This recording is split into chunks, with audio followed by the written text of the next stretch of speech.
പുത്തൻചന്ത കരിങ്ങനമറ്റം റോഡിന്റെ നവീകരണവുമായി ബന്ധപ്പെട്ടാണ് പരാതികൾ ഉയരുന്നത്. 4 മാസത്തിലധികമായി റോഡിന്റെ നവീകരണം തുടങ്ങിയിട്ട്. എന്നാൽ ഇതുവരെയായും പൂർത്തീകരിക്കാൻ കഴിഞ്ഞിട്ടില്ല. 50-ലധികം കുടുംബങ്ങൾ താമസിക്കുന്ന മേഖലയിലേക്കുള്ള ഏക സഞ്ചാര മാർഗമാണ് ഈ റോഡ്.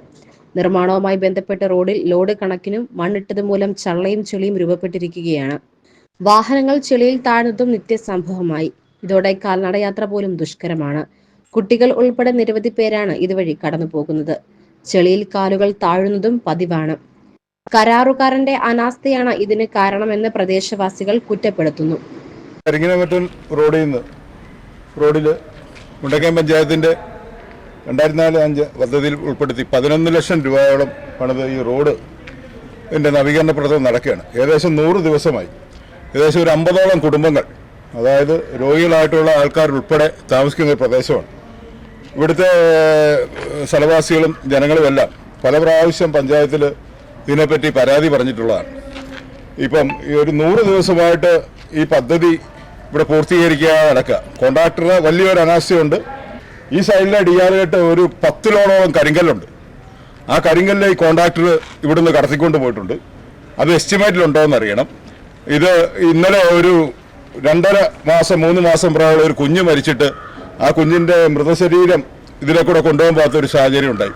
ഇത് വളരെ ഗുരുതരമായ ഒരു വീഴ്ചയാണ് കോൺട്രാക്ടറിന്റെ ഭാഗത്തു നിന്നുണ്ടായിരിക്കുന്നത്.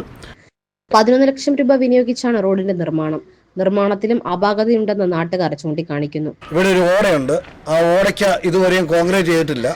ആ വെള്ളം അവിടെ കെട്ടി നിന്നുകൊണ്ട് അപ്പുറത്തെ വീട്ടിലോട്ടാണ് വെള്ളം ഒഴുകുന്നത്. അവിടുത്തെ കോൺക്രീറ്റ് പൊങ്ങിക്കിടക്കുന്നു, ഇവിടെ താഴ്ന്നു കിടക്കുന്നു. അതുകൊണ്ട് ഇവിടെ പരിക്കനിട്ട് ഈ കെട്ട് അടയ്ക്കേണ്ടതാണ്. ഈ വെള്ളം അങ്ങോട്ട് കയറി പോകുന്നു. അതുപോലെ വലിയ ബുദ്ധിമുട്ടുകളാണ് ഇപ്പോൾ സംഭവിച്ചുകൊണ്ടിരിക്കുന്നത്. ഇത് കുറേ ദിവസങ്ങളായിട്ട് യാതൊരു മാറ്റങ്ങളും ഉണ്ടാകുന്നില്ല. പല രാത്രിയിൽ ഇവിടെ വണ്ടി വന്ന് താഴുന്നു. അതുപോലെ ഈ സ്ട്രീറ്റ് ലൈറ്റ് തെളിയുന്നില്ല. ആൾക്കാർക്ക് നടന്നു പോകാൻ വല്ലാത്ത ബുദ്ധിമുട്ടാണ്. അതുകൊണ്ട് എത്രയും പെട്ടെന്ന്, ഇത് രാഷ്ട്രീയവർഗീയമല്ല, എത്രയും പെട്ടെന്ന് ഈ റോഡ് യോഗ്യമാക്കി തരണം. അതിൻ്റെ പഞ്ചായത്ത് അധികാരികളും പഞ്ചായത്തിൻ്റെ ഉത്തരവാദിത്തപ്പെട്ടവരും ഇതിനുവേണ്ടി മുൻകൈ എടുത്ത് മുന്നോട്ട് വരണമെന്ന് ഞങ്ങൾ ഓർപ്പിക്കുകയാണ്. ഇല്ല എങ്കിൽ തുടർന്ന് സമരമായിട്ട് ഞങ്ങൾ മുന്നോട്ട് കടന്നു പോകും. പ്രായമായവരും അസുഖമുള്ളവരുമായ നിരവധി പേരാണ് മേഖലയിൽ ഉള്ളത്. ഇവർക്ക് ആശുപത്രിയിൽ പോകുവാൻ പോലും വാഹനം എത്താത്ത അവസ്ഥയാണ് ഇപ്പോൾ. ഇതോടെ പലരും ദുരിതത്തിലായി. ജൂലൈ മാസം 30-ാം തീയതിയാണ് ഈ റോഡ് നിലവിൽ അടച്ചിരുന്നത്. ജൂലൈ കഴിഞ്ഞ് ഓഗസ്റ്റ്, സെപ്റ്റംബർ, ഒക്ടോബർ 4-ാം മാസം പിന്നിടുകയാണ്.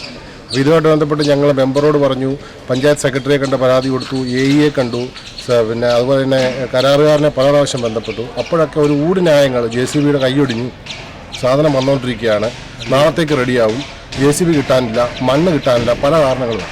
അപ്പോൾ ഇവിടുത്തെ നമ്മുടെ ജെറോം സാറുമായിട്ട് ബന്ധപ്പെട്ട് മണ്ണ് കിടക്കുന്ന സ്ഥലം ജെറോം സാർ വളരെ കൃത്യമായിട്ട് പറഞ്ഞു കൊടുത്തു. നിങ്ങൾ 10-20 ലോഡ് മണ്ണ് എടുത്തോളൂ, ഇവിടെ കൊണ്ട് ഇട്ടോളാൻ പറഞ്ഞു.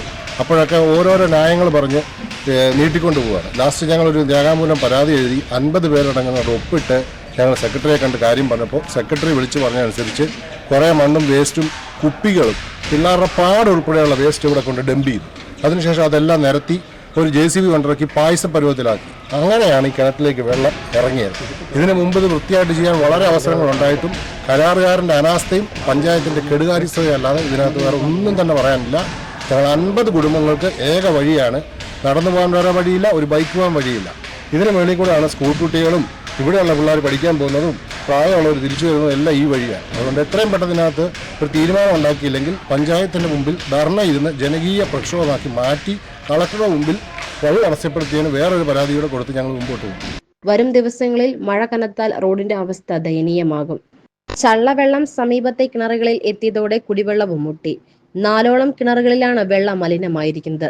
പിന്നെ ടീച്ചേഴ്സും പിള്ളേരും ഒക്കെ ഉപയോഗിക്കുന്ന വെള്ളമാണ് ഈ മണ്ണ് കൊണ്ടിട്ടത്. പിന്നെ ആ വെള്ളം മലിനീകരണമായിട്ടിരിക്കുന്നത്. വെള്ളത്തിന് വേറൊരു കളറാണ്, മണ്ണിൻ്റെ നിറത്തിൽ ആ വെള്ളം അവർ ഉപയോഗിക്കുന്നില്ല. അവർ വെള്ളം വില കൊടുത്ത് മേടിക്കുകയാണ്. അങ്ങനെ 3 കിണർ ഉപയോഗശൂന്യമായിട്ട് കിടക്കുന്നു. രണ്ടാമത് ഞാനൊരു കാര്യം പറയുന്നത്, ഏത് പാർട്ടിക്കാർ വന്നെന്ന് പറഞ്ഞാൽ ഈ 50 കുടുംബം വോട്ട് ബഹിഷ്കരിക്കും. ഞങ്ങൾ ഒരുത്തർക്ക് ഇത് ചെയ്തു തന്നില്ലെങ്കിൽ ഞങ്ങൾ ഒരുത്തർക്ക് വോട്ട് ചെയ്യുകയില്ല. ഞങ്ങൾ ശക്തമായിട്ടൊരു തീരുമാനം എടുത്തിരിക്കുക. ഇത് ഞങ്ങൾക്ക് ഇലക്ഷന് മുന്നേ ഈ വോട്ട് ആര് മുൻകൈ എടുത്ത് ചെയ്യുന്നോ അവർക്ക് ഞങ്ങൾ വോട്ടും ചെയ്യും. ഞങ്ങൾ പിന്നെ 19 വീട്ടുകാർ ഇവിടെ സ്ഥിര താമസമുള്ളവരാണ്. ഞങ്ങൾ ഇതുപോലെ കുഞ്ഞുങ്ങളെ സ്കൂളിൽ വിടണമെങ്കിൽ ഈ ചെടിക്കകത്തൂടെ നടന്ന് ഞങ്ങൾക്ക് പോകാൻ പറ്റത്തില്ല. ആ ഒരു കണ്ടീഷനിൽ എത്രയും പെട്ടെന്ന് കോൺട്രാക്ടറുടെ ഭാഗത്തുനിന്ന് ഈ പണി പൂർത്തീകരിക്കാനുള്ള നിയമ നടപടികൾ ഉണ്ടായില്ലെങ്കിൽ ഞങ്ങൾ പഞ്ചായത്ത് ഉപരോധിച്ച് പ്രക്ഷോഭം ചൊവ്വാഴ്ച നോക്കി തുടങ്ങുന്നത്. കമ്പി ഇടാതെ കോൺക്രീറ്റ് ചെയ്തിരിക്കുന്നതാണ്. ഇവിടെ ഇങ്ങനെ പൊട്ടി നിൽക്കുകയാണ്.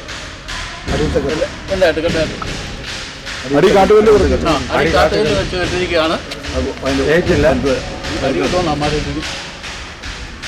നാട്ടുകാർ പഞ്ചായത്ത് അധികൃതർക്ക് പരാതി നൽകിയിട്ടും നടപടിയില്ല. അധികാരികളുടെ അനാസ്ഥയ്ക്കെതിരെ ബഹുജനങ്ങളെ പങ്കെടുപ്പിച്ചുകൊണ്ട് പഞ്ചായത്ത് ഓഫീസ് ഉപരോധം അടക്കമുള്ള സമര പരിപാടിക്ക് രൂപം നൽകിയിരിക്കുകയാണ് പ്രദേശവാസികൾ.